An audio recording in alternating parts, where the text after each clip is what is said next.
The Iraqi military called last week for an immediate withdrawal of all American and foreign troops from the country in accordance with a parliamentary resolution passed earlier this year. The decision came in light of a string of airstrikes carried out by the United States against multiple locations of the Popular Mobilization Unit's PMU, better known by the Arabic name Hashd al-Sha'bi. The US's attack against the Iraqi PMU came only a day after more than a dozen of Iraqi resistance fighters were killed by airstrikes targeting an area in Syria's eastern province of Deir ez-Zor. Another airstrike had hit a civilian airport under construction in the holy city of Karbala, located about 100 kilometers southwest of Baghdad. The Iraqi resistance, however, did not remain silent. A barrage of rockets hit a base housing US and other coalition troops north of Baghdad on Saturday, just days after a similar attack killed 3 coalition occupation troops, including 2 Americans. At least 25 107mm rockets struck Camp Taji, where coalition forces are illegally based.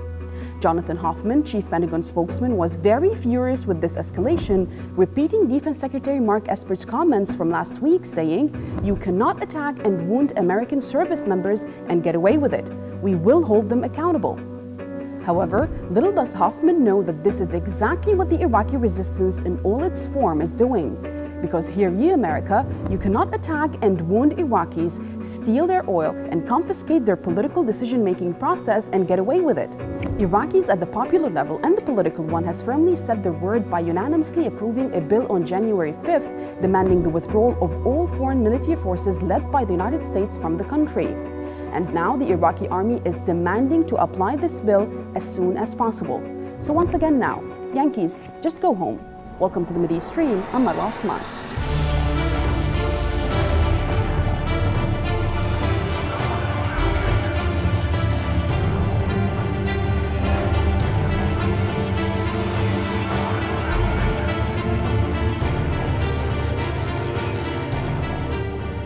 At least 3 US-led coalition soldiers have been killed after multiple rockets hit an Iraqi base housing US and coalition troops near the capital Baghdad. The attacks came as a retaliatory defense mechanism against the continuous US aggressions on Iraqi soil and against Iraqi anti-ISIS fighters. To discuss this issue with us from London is Robert Carter, researcher and journalist. Thank you for being with us. Mr. Carter, now, it is no longer a news that U.S. soldiers and other soldiers who are from countries allied with the United States of America are being targeted and killed within their military bases on Iraqi soil. However, the U.S. has more than 6,000 occupation troops inside of Iraqi territories. Will such attacks maybe lead them to leave the country or maybe just increase their hostilities against the Iraqis? Well, we'll have to wait and see. I think one of the latest updates that's being circulated now in Western mainstream media platforms is that the US is reportedly planning to reduce some of its military presence in Iraq, following on from the week of tit-for-tat violence that we've seen taking place.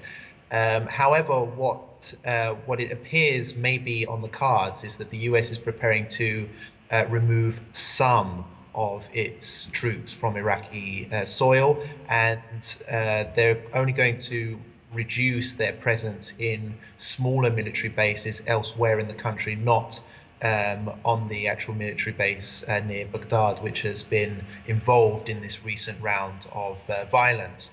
So the US is clearly responding to the situation on the ground, and it is obviously considering its future in that country. But going on from past comments that the President Donald Trump has made on US presence in Iraq, he's not willing to remove US presence in that country unless, say, the Iraqi government is prepared to pay for that move. He's also threatened Iraq with sanctions if they are forced to leave following the vote by the Iraqi parliament in January of this year, when they voted overwhelmingly for the US to start implementing a mechanism for their troop withdrawal from that country. And that was only a few days after the US assassination of the top Iranian general Qasem Soleimani and a senior Iraqi general Abu Mahdi al-Mohandes, who also played a major role in fighting radical terrorism in Iraq like Daesh, for example. So the U.S. presence in that country, the U.S. is, as you say, an occupation force in the country. They're not wanted there by the Iraqi people. They've been asked many times to leave, both officially via the Iraqi government, but also we have to remember the Million Man March, which took place this year, where over 1 million Iraqi people hit the streets across the country, all saying the same thing: Yankees get out, US go home. There's no doubt in my mind. But Robert, the United States had carried out also and has been carrying out a lot of airstrikes against the Popular Mobilization forces in Iraq, which are, by the way, part of the Iraqi army. This is legally part, according to the constitution, they are part of the Iraqi army. And their attacks come, the attack came last week, just days after another attack that they targeted Iraqi fighters as well, but within the Syrian territory, because they were patrolling the borders with the Syrian army. Now, and they killed them as well in Deir ez-Zor. How do you think this will help, if you want, stop the attacks on the U.S. occupation bases in Iraq? Would it help to begin with? Well, of course not. I mean, the anti-US sentiment is incredibly high, not just in Iraq, but in the Middle East in general nowadays. And it's because the Arab and Muslim world have put up with US rape, murder, pillaging and theft of Arab and Muslim lands for decades now. The US is by no means the regional power maker that it was many years ago during the Cold War era. Now it's resented by the overwhelming majority of the natives of that region. And in every single country where the US has a military presence, you're seeing the same narrative being pumped out again and again, and that is, we want you to leave. But it's the US who are saying, well, no, we're not going to leave, and they give various excuses as to why that is. But ultimately, if you're not wanted there, then you have to really question what role they actually have in that region. They're an imperialist power which is occupying that country. They maintain a military presence in Iraq. China, for example, just 2 days ago sent planes full of doctors and medical advisors to help Iraq contain and prevent the spread of the coronavirus. The US, on the other hand, this week, what have they been doing? They've killed civilians. They've taken out several anti-terrorism military personnel, and they've been engaging in violence against the natives of that country. And so the US to give evidence is a for that, role in the country. definitely to give evidence for what you are talking about, Robert. Just a week before the attacks against the Popular Mobilization units, the US attacked a civilian airport in the holy city of Karbala. An airport that is being under construction for civilian purposes was attacked, and this airport is located 100 kilometers southwest of Baghdad, the capital. Now, why would the US target a civilian airport which is under construction, not even being used? And actually, under what right is the US taking its bombers and its drones and bombing any site in Iraq? So absolutely not.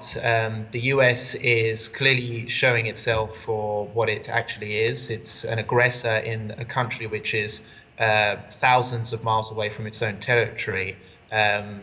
Secretary Pompeo, for example, said that the US is acting in self-defense in regards to the attacks on Iraqi paramilitary forces in that country. But like you've already mentioned, one of the many strikes was against a civilian airport, which is under construction in that country, which also that strike killed a civilian who was working there. You also have strikes which are taking place in Syria, targeting Iraqi forces there, which are in Syria for the reason of fighting to defeat terrorism in that country. So I would argue that the US, through its own actions in Iraq and in the region, is proving its own narrative to be false, that it's fighting to defend that region, that it's a friend of the Iraqi people, simply because the people that the US is attacking and killing, even if it is the paramilitary forces, the PMU, these individuals are, of course, they have the history of fighting against radical terrorism in that country, but also, these are fathers and husbands. So when the US kills these fighters, they are essentially damning the entire family to suffer as a result, given the fact that obviously Iraqi society means that the men have to provide for family and so on. And this is what's creating the real anti-US sentiment within the entire society. So not only is the US an imperialist force which is not wanted in that country and has been requested to leave on several occasions, but also they are actually building a long-lasting legacy of resentment from the natives of that region, which of course is inevitably, in my opinion, going to lead to more violence. It's not a case of whether it can be avoided or not. I think that we are going to see more violence and resentment from the Iraqi people. So the US literally has to reach the terms now where it needs to get out of the country, but whether or not it will do so without, like Donald Trump puts it, being paid to leave, is a different question. And I don't think that an imperialist power like the US will give up what it sees as its asset in the region, which is Iraq, oil-rich Iraq, without a fight. And that's what I really fear. Well, I want to thank you very much, Robert Carter, researcher and journalist, for joining us from London to talk about how the US is dealing with its occupation of Iraqi soil. Thank you for being with us. Now, please stay tuned for our next segment about Syria.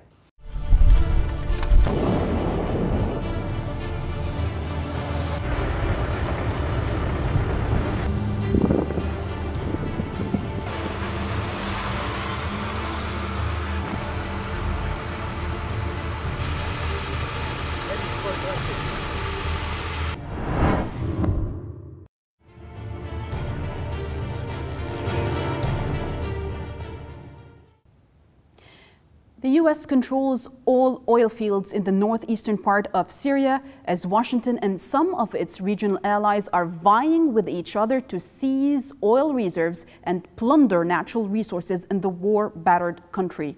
The U.S.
country's oil.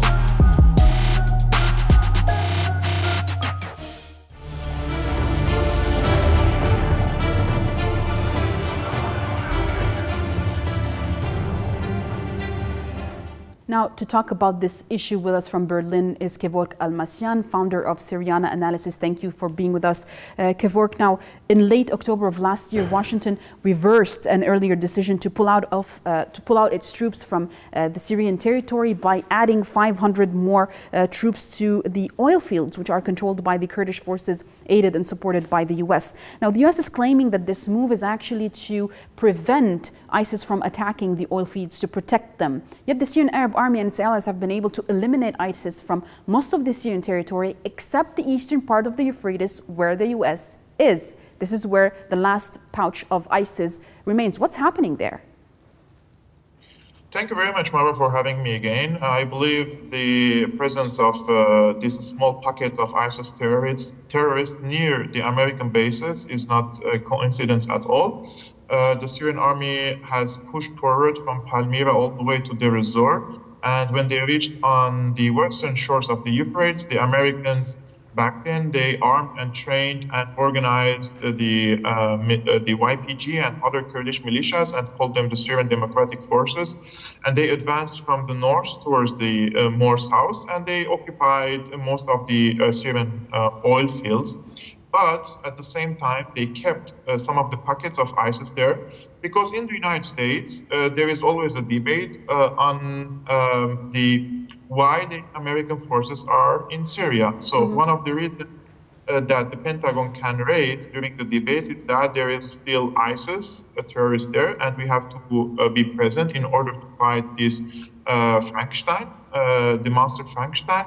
However, on the other hand, they also say that if there is an ISIS there, we need to protect the oil fields in order to prevent the ISIS of stealing the Syrian oil. However, this was a very, let's say, in the last 3 or 4 years, ISIS was already stealing the Syrian oil, and they were transferring all the way into Turkey, and they were selling it even in European and Israeli markets. So Turkey is a NATO country, and the United States has a very big NATO base there.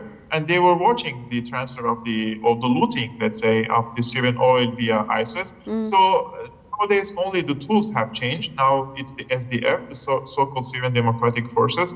However, on the ground, the looting is happening since 2012, 2013, and now we are 2020. So Syria is deprived from its 50% of oil and gas revenues due to the American regime change war in Syria.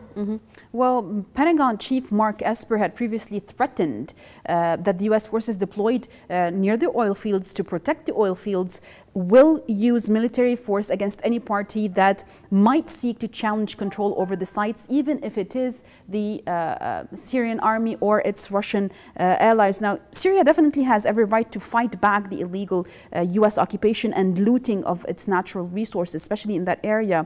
But when do you think 0 hour would be for the Syrian army to begin that?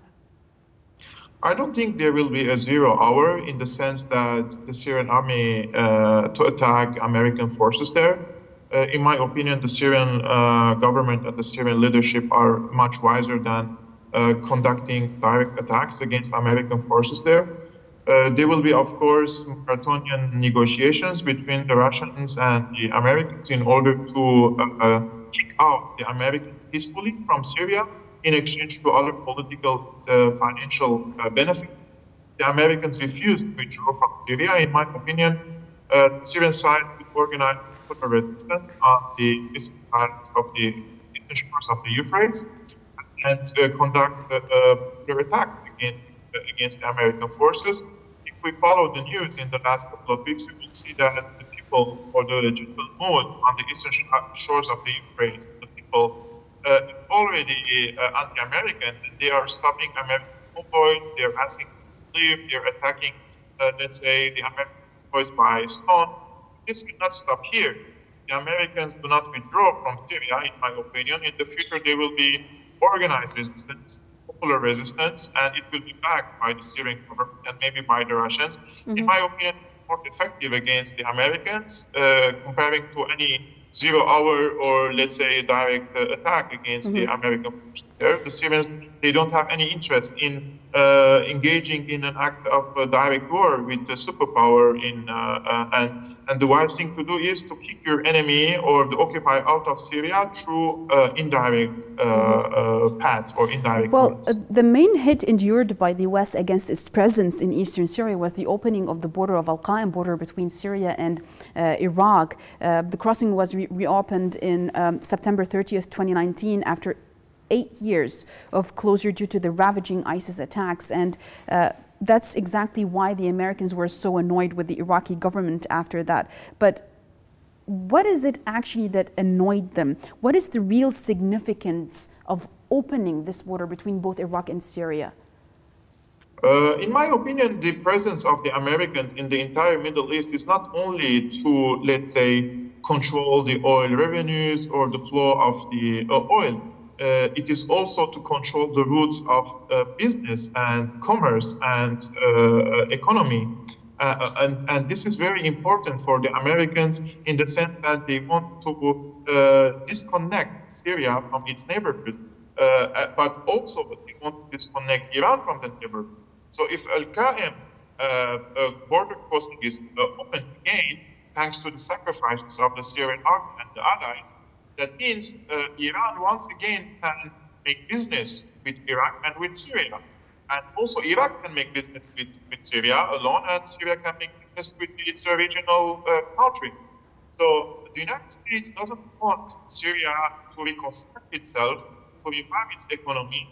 They want to keep Syria and Iran and also some part of Iran under the mercy of the Americans. By doing so, they can impose compromises on these regional players. However, if we follow the behavior of the especially in Tehran and in Damascus, we understand that regardless of the American will to deprive these countries from their natural resources, from their natural rights, have business relations.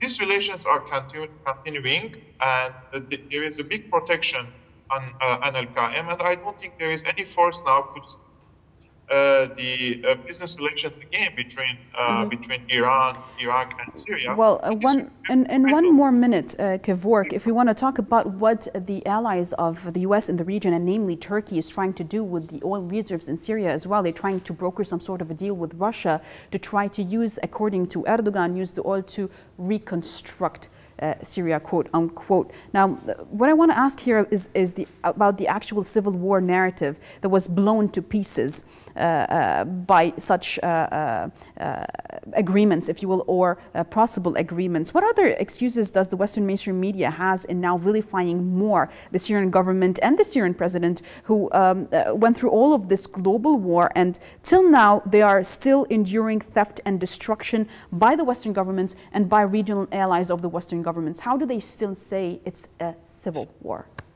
Marwa, I just want to comment first on Erdogan's ambitions to conquer the oil fields or to share these oil revenues.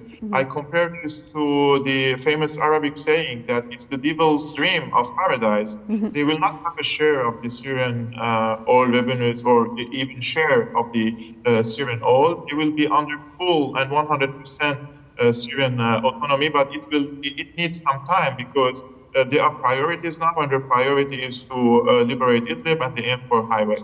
However, if you want to talk about the Western mainstream media journals, I mean, I don't want to generalize, but a very big portion of them are professional liars. Like they can lie by straight face.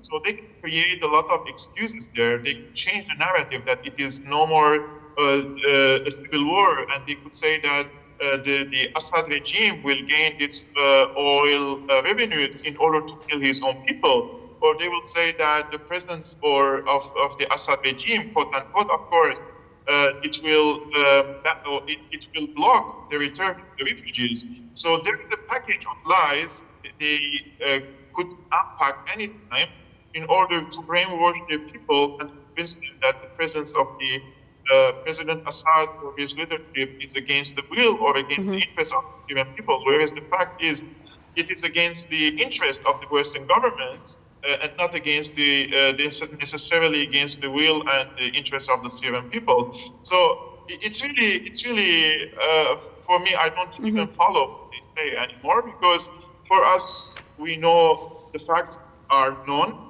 by now, and those who don't know after 9 and 10 years of the war in Syria that this is a proxy war launched by the United States in order to change the ruling government in Syria and to change the dynamics and the balance of power in the region.